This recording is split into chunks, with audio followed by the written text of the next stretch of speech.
The audience held its breath as Alyssa Grant leaned in, her voice calm but cutting through the studio lights like a blade. "You're performing for ratings," she said steadily, locking eyes with Blake Tanner's. "I came here to have a real conversation." In that instant, the stage shifted, the trap he had set for her collapsed, and the world would soon watch him fall. Blake Tanner's didn't just host a talk show, he held court every Tuesday night at 8 p.m. on Straight Talk with Blake Tanner's, beaming loud and unfiltered out of Dallas, Texas, into living rooms across the country.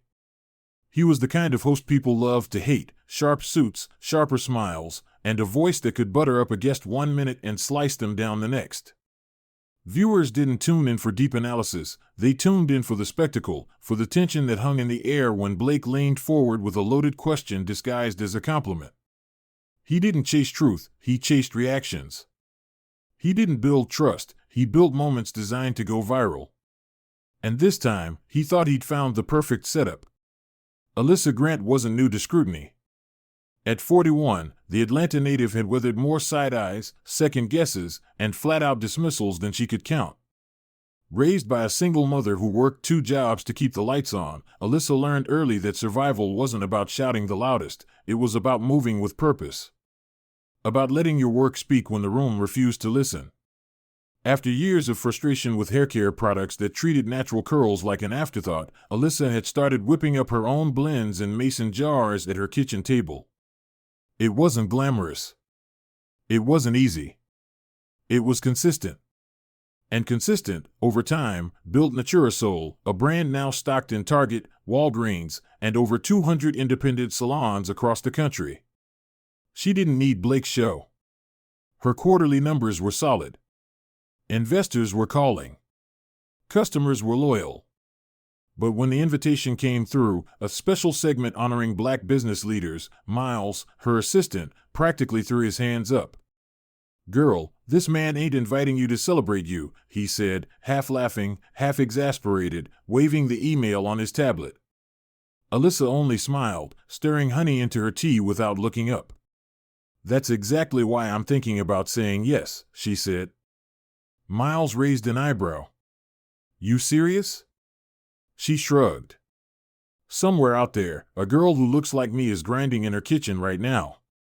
Maybe she's thinking nobody sees her. Maybe she's thinking she's crazy for dreaming bigger than her zip code. If she tunes in and sees me hold my ground, it's worth it." Miles sighed. "Just don't let that fool catch you slipping." "He won't," Alyssa said. Quietly. Steadily. She meant it. That evening, Cherise, her cousin from Birmingham, called in a panic. "Liz, please tell me you're not doing that show. Did you not see what he did to that chef from New Orleans last month? Asked him if he thought his James Beard Award was affirmative action pity. I mean, girl, it was disgusting." Alyssa chuckled, pressing the phone between her ear and shoulder as she reviewed inventory reports. "I know, Reese. I've seen the clips. I've seen the setup. But I'm not walking into that studio blind." Cherise huffed. "You better not. And whatever you do, don't let him drag you down to his level. You stay you. You stay solid." "Always," Alyssa said. The next week was a flurry of preparation, not for product launches or sales pitches, but for mind games. Alyssa sat late into the night, watching past interviews. Blake's rhythm was almost predictable once you paid attention. Soft opening questions, lots of affirmations, a few chuckles to make the guest relax, and then the trapdoor questions dropped, slick and smiling, not to play devil's advocate, but, "Or you people tend to be very passionate, don't you think?" Alyssa didn't flinch. She wrote down every tell, every pivot, every flash of condescension hiding under faux charm. She wasn't going there to exchange banter. She was going to build a bridge across millions of living rooms. Whether Blake realized it or not. On the morning of the taping, the driver pulled up to her hotel just after 10 a.m. The sky was a crisp, cloudless blue, but the air felt heavy, like something was waiting to happen. Alyssa wore a charcoal gray blazer over a soft ivory blouse, simple gold studs, and her curls pulled high into a proud halo. Her nails were neat, buffed, unpainted. No flashy branding. No distractions. Just herself, walking into the storm fully aware of the forecast. The studio was housed in a sleek brick building on the outskirts of Dallas, a place that tried too hard to look casual with its industrial lights and reclaimed wood decor. A young black receptionist looked up as Alyssa entered, her eyes widening just slightly before she schooled her face into polite professionalism. As Alyssa signed in, the girl leaned in and whispered, "Be careful. He switches up once the cameras roll." Alyssa offered a smile so small it was barely more than a breath. "Thanks for the heads up," she said. She meant it. They led her down a long, chilly hallway to the green room. It was sterile and overlit, bottled water, neatly stacked granola bars, a fake leather couch that squeaked if you shifted too fast. Alyssa sat, crossed one leg over the other, and waited. She didn't scroll her phone. She didn't rehearse talking points. She just breathed. 30 minutes later, Blake burst into the green room like a man arriving at his own birthday party. "Alyssa Grant," he boomed, all teeth and overfamiliarity. "Finally. Big fan. Big fan." He extended his hand. Alyssa stood and shook it firmly, giving nothing away. "Thanks for having me," she said. His eyes flickered, sizing her up. "You look different from your promo shots," he said, his voice lilting like it was a compliment. "Stronger in person." Alyssa's smile didn't falter. "You look exactly how I expected," she said. "Polished. Prized. Predictable." Blake's grin stiffened for half a second before he recovered, clapping his hands and barking to the stage manager, "Let's get this show rolling." Makeup dabbed her forehead once before taping. Sound clipped a mic to her blazer. Lights adjusted and readjusted. Through it all, Alyssa stayed still, like the eye of a hurricane. Watching. Absorbing. Out on the stage, Blake worked the small audience like a seasoned politician, jokes, waves, a wink here and there. Mostly white, sprinkled with a few faces of color, the audience leaned forward in their seats, ready for the show they thought they were getting. Blake didn't have to be smart, just loud. When Alyssa finally stepped onto the stage, the applause was polite, a few claps genuinely warm.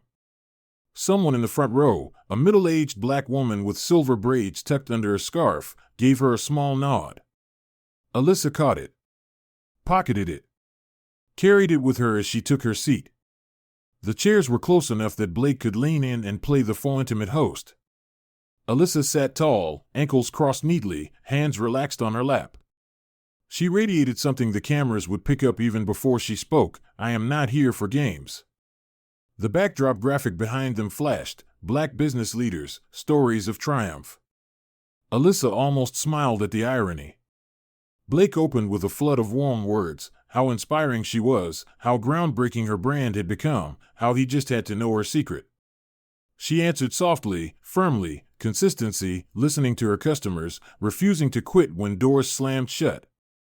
And when Blake leaned in, voice dripping with concern, and said, "But don't you think sometimes people blame racism when really it's just, a tough market out there?" Alyssa's heartbeat didn't even spike. She smiled. The kind of smile that meant, "I see you coming, and I'm already past you." It had begun.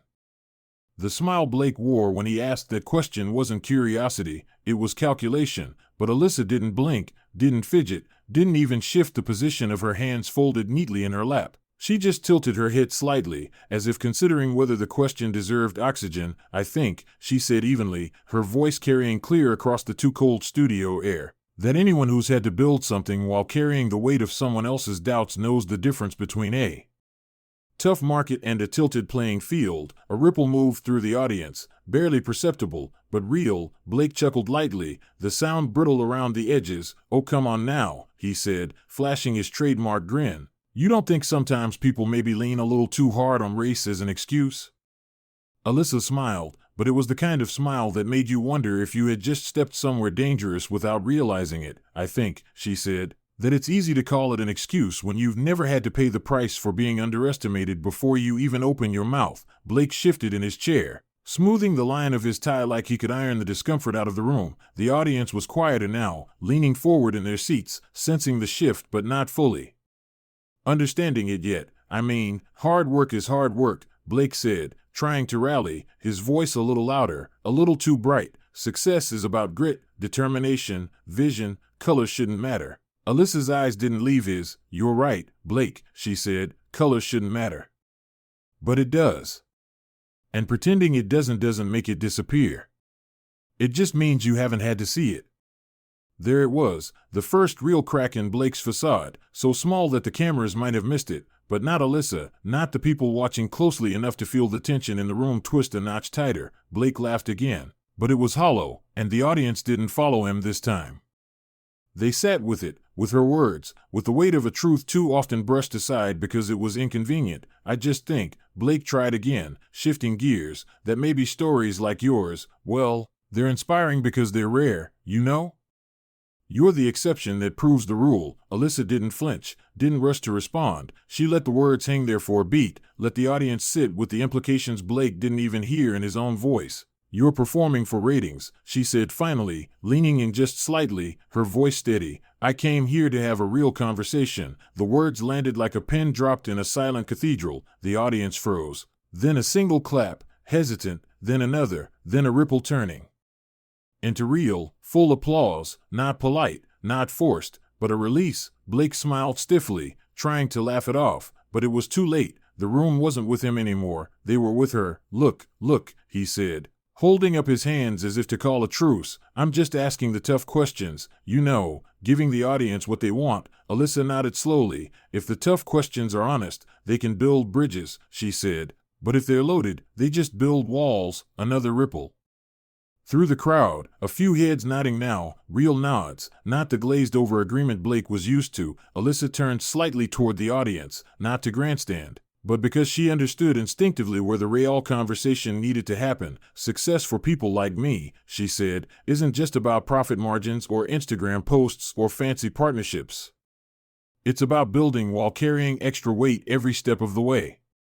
It's about surviving closed doors, double standards, and silent doubts. She paused, eyes sweeping the room, and still showing up whole, unapologetic, excellent. A small chorus of snaps and murmurs of agreement floated up from the audience. Blake coughed awkwardly, tugging at his collar like the lights had gotten hotter. You're clearly very passionate, he said, his tone edging toward patronizing, but don't you think framing everything through race just keeps the divisions alive? Alyssa's smile didn't waver, but her voice sharpened just enough to slice through the pretense. Naming the wound isn't what causes the bleeding, she said, ignoring it does. The audience was with her now, completely, fully. Blake could feel it slipping, the script he'd written in his head unraveling thread by thread, and there was nothing he could do to stop it, but he tried anyway. Well, I think it's important to stay positive, he said, desperation bleeding into bravado. Look at you, you made it. You beat the odds. Alyssa straightened her shoulders. I didn't beat the odds, she said, her voice ringing with quiet power. I redefined them. The audience erupted again, bigger this time, louder. A few people even standing, clapping not because they were cued but because something deep inside them had been stirred awake. Blake laughed hollowly into his microphone. Well, he said, trying to salvage something, anything. This certainly wasn't the conversation I expected. Alyssa leaned back. Serene, untouchable, that's the problem, she said simply. Blake opened his mouth, closed it, opened it again, but the moment was gone, slipped from his fingers like sand, and Alyssa didn't need to say another word. She had already said enough, more than enough. The credits started rolling early, a harried stagehand waving from the wings. Blake plastered on a smile that didn't quite reach his eyes. Big thanks to Alyssa Grant for joining us today, he said, voice tight. Be sure to check out her incredible products at Naturasol. The audience applauded again, this time for her, not for the show, not for the host, for her, for the truth she had let sit heavy and undeniable between them. As the cameras faded to black, Blake turned to Alyssa, his voice low, trying for casual. You made this a memorable one, he said, and Alyssa, without missing a beat, smiled politely and said, I tend to do that, then rose from her chair with the kind of quiet grace that made noise without ever raising a voice. Backstage, The crew buzzed in frantic half-whispers, the energy electric, people who had worked on the show for years exchanging wide-eyed glances. Someone, it would later be an intern whose name no one bothered to learn until that night, was already slicing the footage, uploading a clean, uncut clip to the show's social channels without asking permission, because even they knew, deep down, when history had just unfolded in front of them,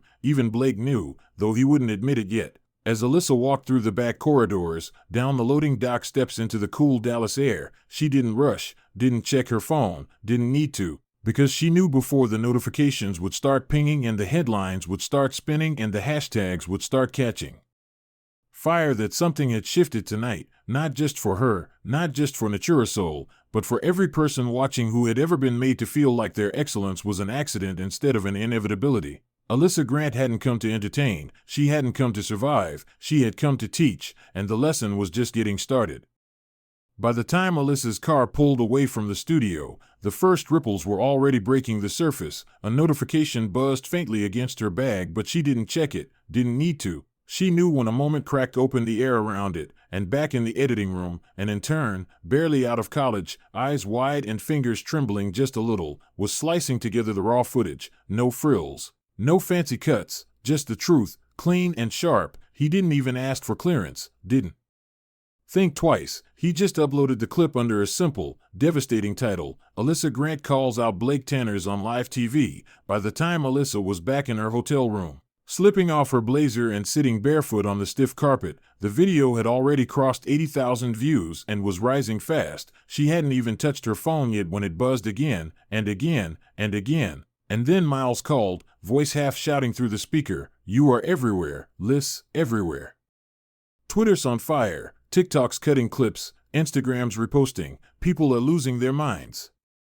Alyssa closed her eyes and let out a breath, not of excitement, but of something quieter, heavier, necessary. She hadn't gone there to go viral, hadn't spoken to spark a moment. She had spoken because the silence would have cost her soul more than the backlash ever could. She finally opened her laptop, the glow of the screen filling the dim hotel room. Hashtags were already trending.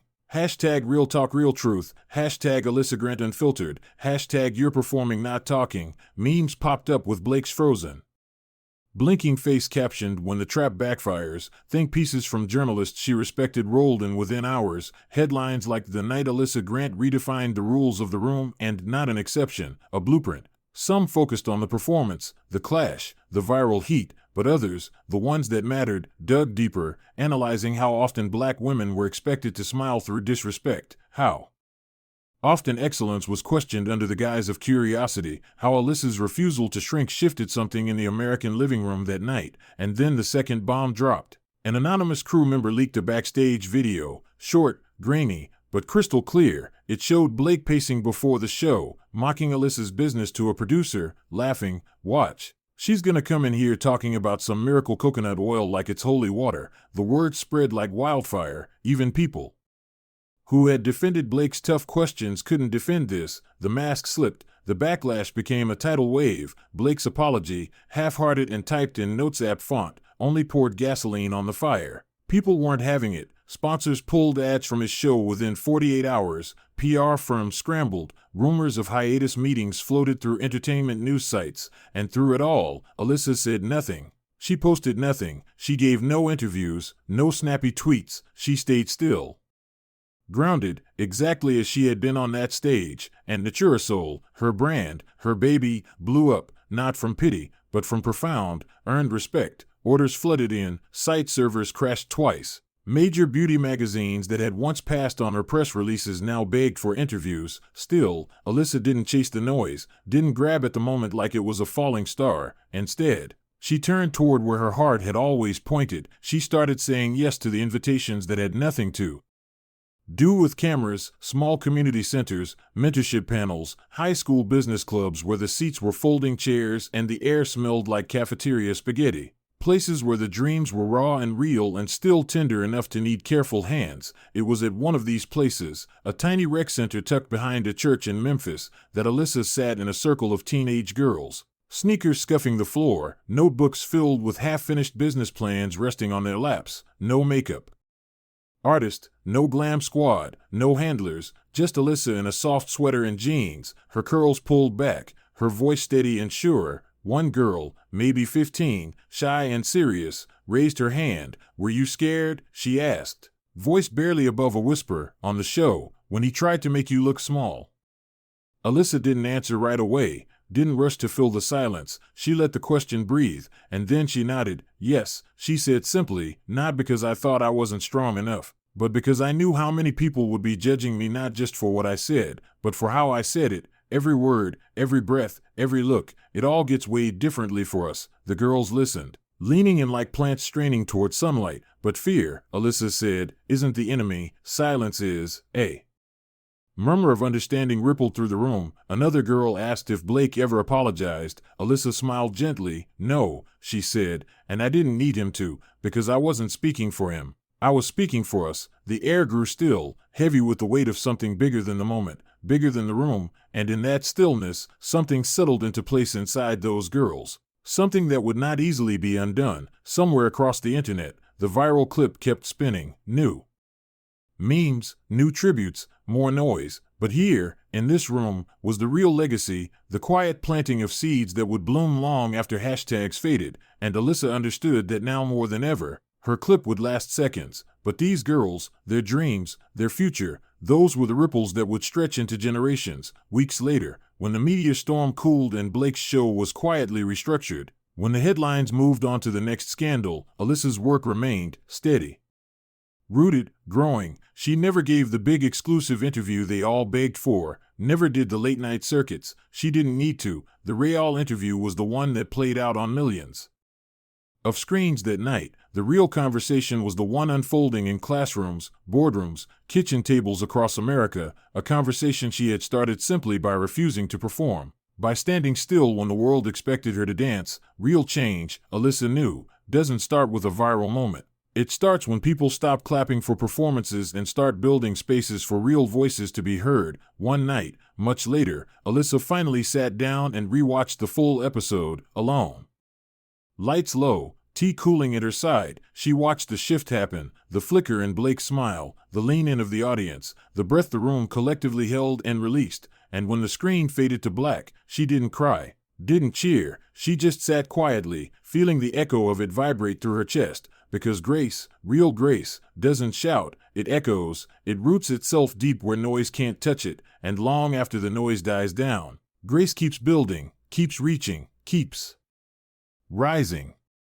Sometimes, the most powerful thing you can do in a world that demands your performance is to simply refuse to play along. Alyssa Grant's story reminds us that dignity is not something granted by others, it is something we carry within us.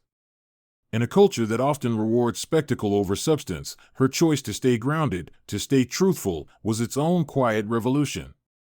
And it mattered, not just in that moment on live television, but in every conversation that followed, and every young girl who sat a little straighter because they saw someone who looked like them refuse to shrink. The lesson here is simple, but not easy. You do not have to perform to deserve your place. You do not have to soften your brilliance to make others comfortable. Speaking truth with grace, standing firm without anger, choosing clarity over chaos, these are the ways we change the spaces we move through. Not by shouting louder, but by refusing to let disrespect define the terms of our presence. There will always be Blakes in the world, people who underestimate you, who bait you, who try to turn your story into a soundbite for their benefit. And when that happens, remember this, you owe them nothing. Not your rage. Not your fear. Not your silence. You owe only yourself the commitment to stand in your full truth, with your head high and your voice steady. Change doesn't always come from viral moments. It often begins in quieter places, in classrooms, in community centers, around kitchen tables, where seeds are planted in the hearts of people who now know they too have the right to be seen, heard, and respected without apology. If Alyssa's story moved you today, I encourage you to carry that message forward. Create space for real conversations. Support voices that have been pushed to the margins. Ask better questions. Listen with intent, not with suspicion. And when the moment comes for you to speak, whether it's on a big stage or a small room, speak with the full knowledge that your truth is enough. Always. On behalf of U.S. Justice Story, thank you for spending your time with us today. Your support, your listening ear, your open heart, it matters more than you know. If this story touched you, inspired you, or made you think even a little differently, please consider sharing it with someone else who might need to hear it. And don't forget, every story we tell here is a reminder that grace is not weakness, truth is not arrogance, and real change begins when ordinary people dare to stand firm in extraordinary moments. Thank you for being part of this journey with us. We can't wait to share more stories with you soon. Stay strong. Stay true. And always, always keep building forward.